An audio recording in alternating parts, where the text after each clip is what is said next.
December 1872. In the middle of the Atlantic Ocean, a ship was still moving. Its sails were up.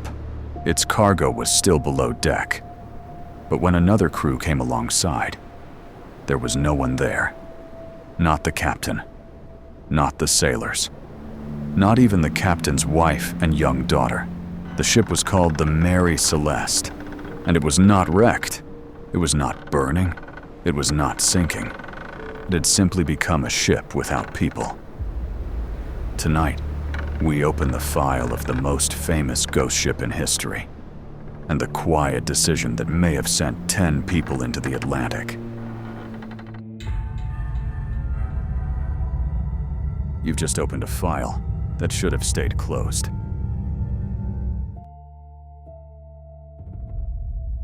Before it became a ghost ship, the Mary Celeste was an ordinary merchant vessel. On November 7, 1872, it left New York bound for Genoa, Italy. Below deck were around 1,700 barrels of industrial alcohol.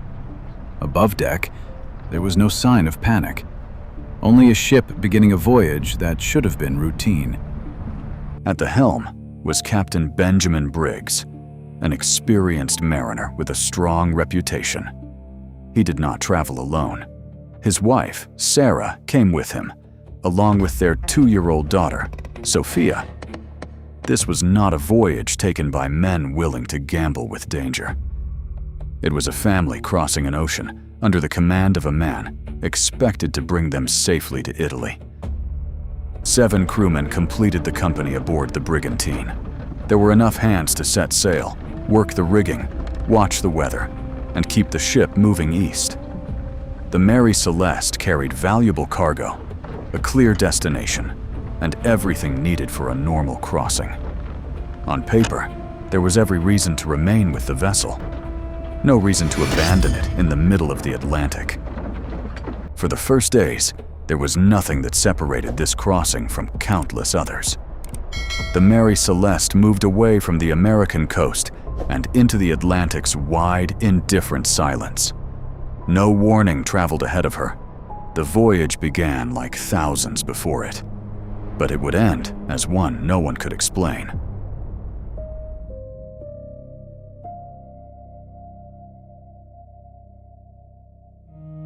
On December 4th, another brigantine was crossing the Atlantic near the Azores.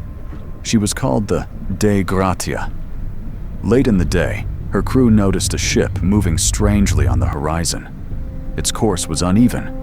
It appeared to be sailing, without purpose. At first, there was no reason to assume disaster. Ships often changed course in bad weather.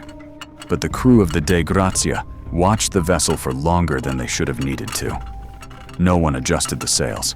No one appeared on deck. Captain David Morehouse ordered his men to call out. The words crossed the water. They disappeared into the wind. The other ship gave nothing back. No voice, no movement, no signal that anyone was still alive aboard her. Morehouse could not leave the ship drifting unchecked. He sent his first mate, Oliver DeVoe, and seaman John Wright across in a small boat.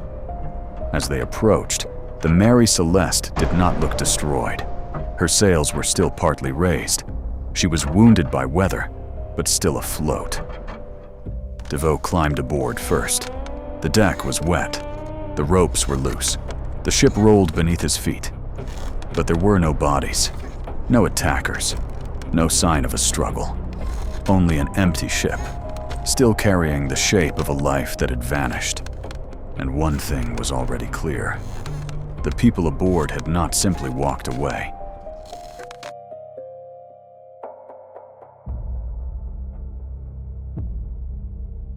When DeVoe and Wright moved below deck, the mystery did not become clearer.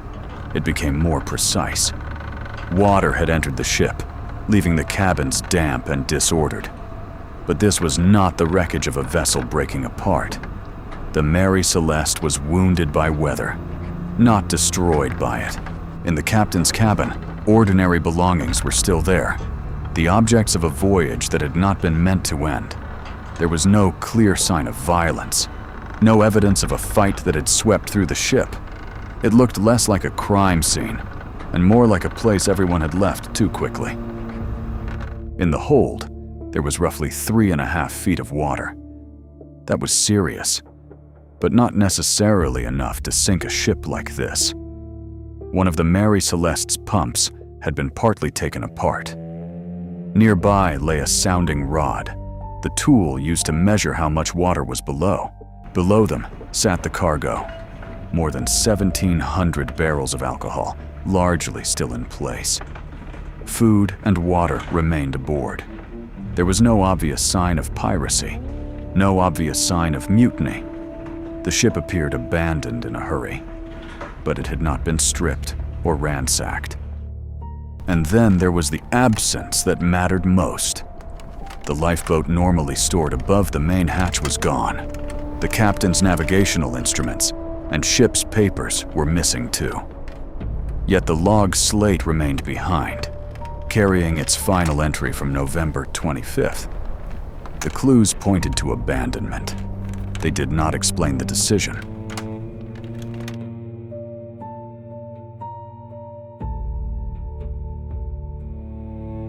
The final written trace was not a scream for help. It was a routine note on a log slate. On the morning of November 25th, the Mary Celeste recorded Santa Maria in sight.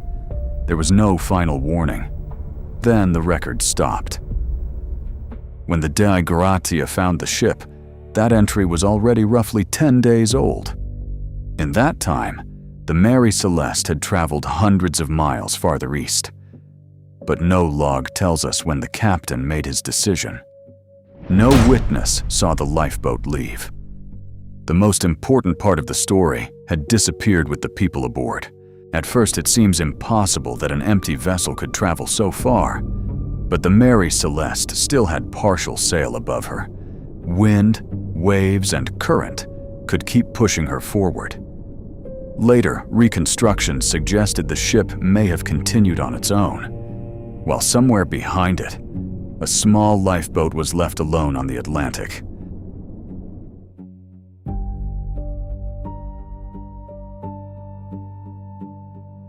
Captain Benjamin Briggs was not new to the Atlantic.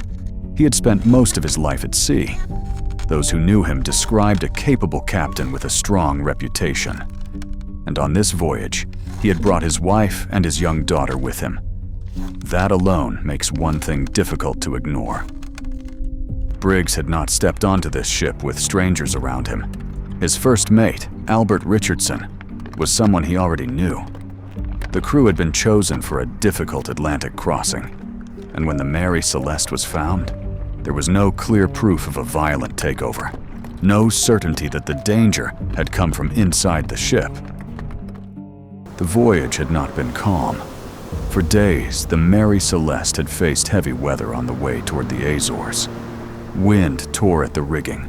Water found its way below deck. A ship can remain afloat and still make the people inside believe it is failing, especially when the sea gives them no clear way to measure the danger. The missing lifeboat suggests this was not a sudden attack. It suggests an evacuation. The navigational instruments were gone too, the tools Briggs would need if he planned to guide a small boat toward land. He may have believed the island of Santa Maria was close enough to reach, or that staying aboard had become the greater risk. Leaving a ship in open water was not survival. It was a gamble against the ocean. Briggs may have believed he was buying time, waiting for the danger to pass. But somehow, the ship kept sailing, and the people in the boat were never seen again.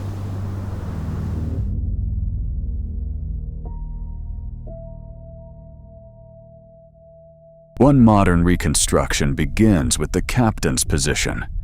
Briggs believed he was close to Santa Maria, but later, analysis suggested he may have been far farther west than he realized. Land that seemed within reach may have still been over 100 miles away. And that changes the meaning of every decision that followed. Then there was the pump. One of the Mary Celeste's pumps had been partly dismantled. A later theory suggested coal dust and debris from earlier repairs may have clogged it. If Briggs could not trust the pump, he could not know how much water was building below. In heavy weather, uncertainty can become its own kind of danger. On the morning of November 25th, Santa Maria came into view. For Briggs, that may have looked like an escape route. He had weathered storms. He may have believed his ship was taking on more water than it could survive.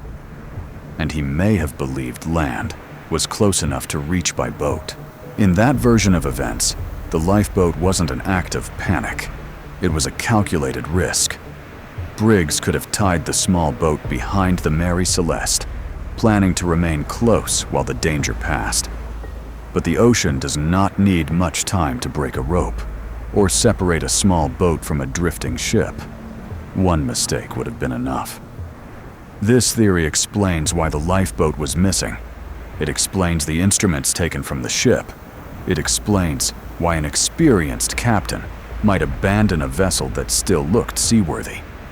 But it cannot explain what happened after the boat left. And it cannot prove that this is what happened at all.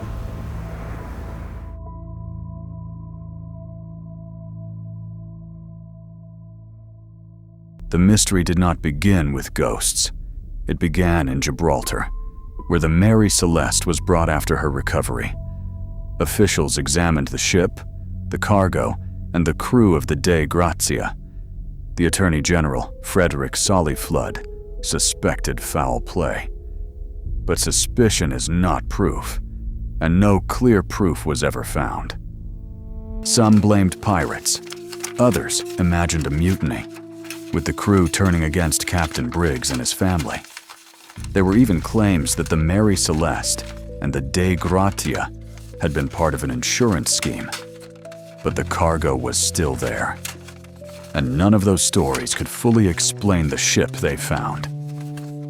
One theory survived because it seemed to match the cargo below deck. Alcohol vapor may have leaked from the barrels and gathered inside the hold.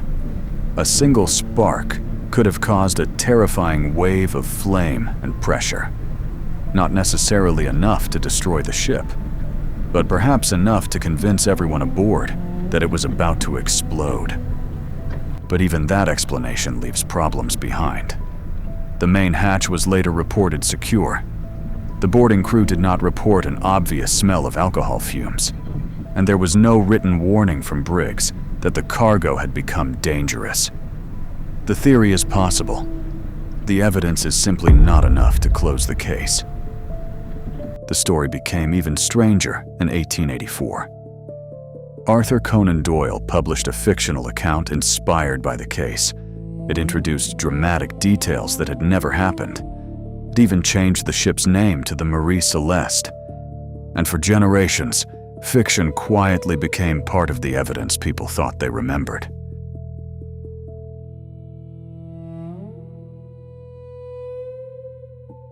Ten people left New York aboard the Mary Celeste.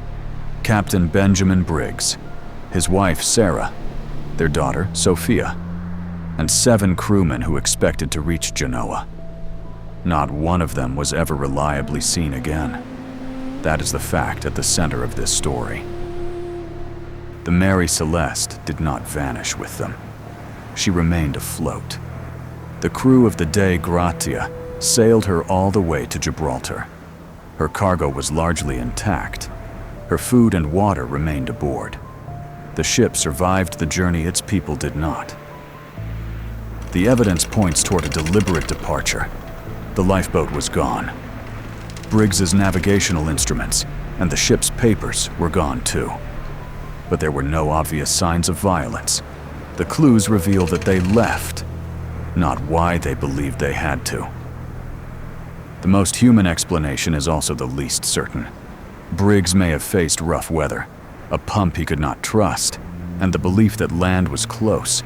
He may have thought a small boat offered a temporary escape, but every part of that reconstruction remains an inference. Plausible is not the same as proven. The Mary Celeste made it to port. The people who left her never did. The archive lists the case as unsolved. And so, the file remains open. What do you believe happened to the people in the boat? Another file is waiting to be opened.